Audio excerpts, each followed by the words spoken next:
Hey there, Block 4 kids. Again, I'm so sorry that I couldn't be in today.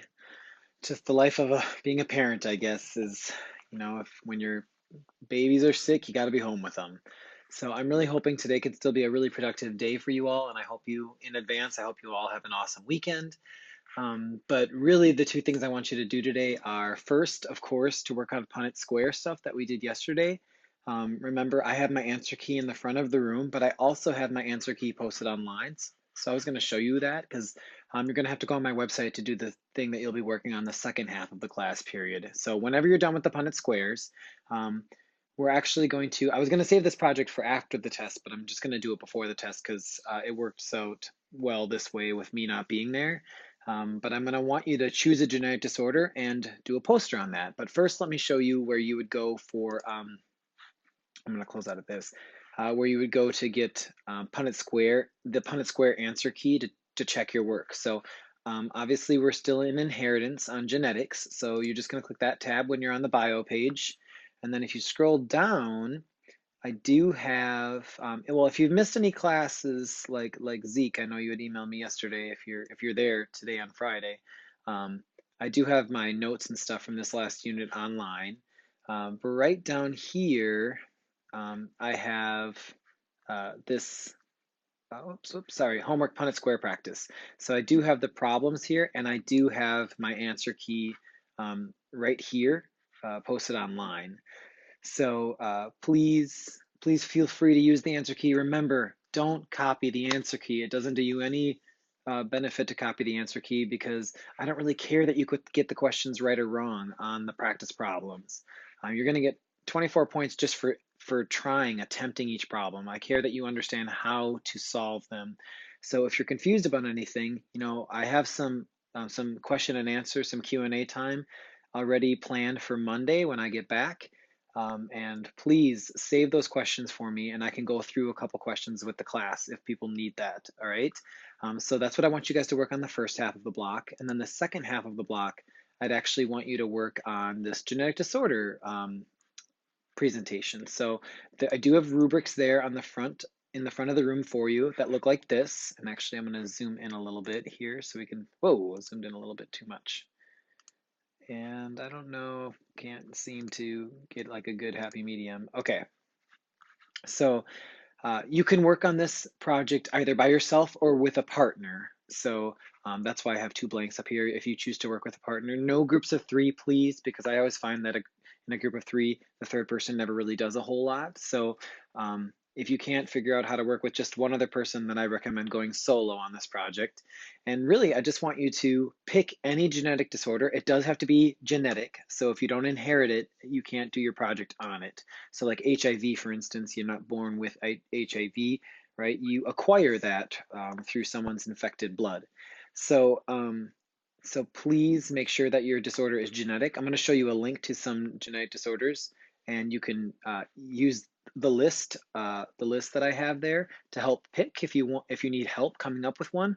Otherwise, you could literally just Wikipedia rare and unique genetic disorders. Kids have a lot more fun with that, the rare and unique ones. But this is what I'll be grading you on.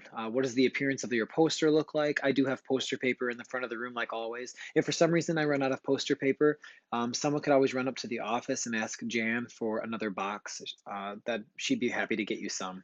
Just, a general description of what your disorder is. How do you inherit it? So we've talked a lot about inheritance in class. Autosomal dominance is mostly what we talked about with Punnett squares the first 2 days. Um, right? If you're dominant, you get it. It doesn't really matter if you have a recessive trait unless you have both recessive traits. So we talked about that. We talked about sex-linked inheritance yesterday. We talked about codominance, incomplete dominance. I think those were the big ones that we talked about in class, now that I think about it. So I want to know how you inherit it. If there's a specific chromosome that the disorder is found on, you could mention that in that section too. Who's affected by it? And that it's more or less like, is there a certain gender or race or ethnicity or whatever that's affected more than others? Or does it affect people evenly and doesn't discriminate against, race or gender? What are the symptoms of the disease? Are there any possible treatments for the disease? And then last but not least, and we probably won't get to this part until this last part until Monday, But I do want you to put together a very short presentation to share with the class. So the poster actually will not be sharing with the class. That's just going to get hung up outside in the hallway.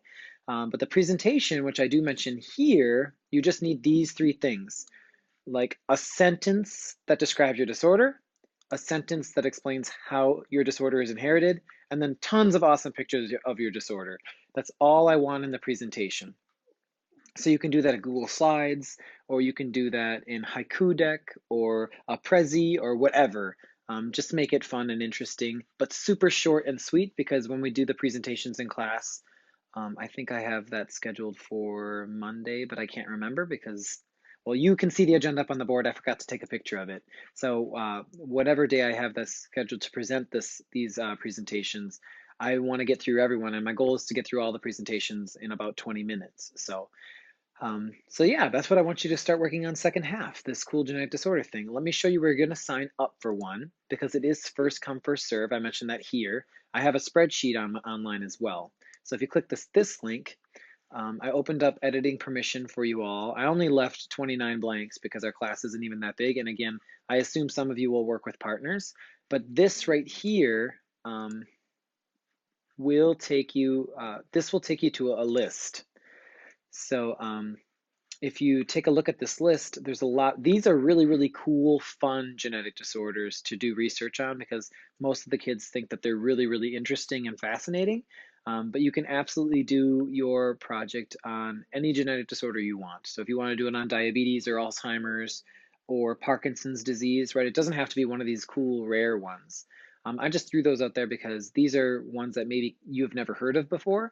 So I recommend, if you're interested in any of these, do a quick Google search, figure out what it's all about, and as soon as you pick one, sign up for it, because if you sign up for it first, you get it. And that's pretty much it. I hope you guys have a wonderful weekend again. Again, sorry I can't be there, but I hope Friday goes really, really well for you all, and I will see you Monday. All right, take care. Bye.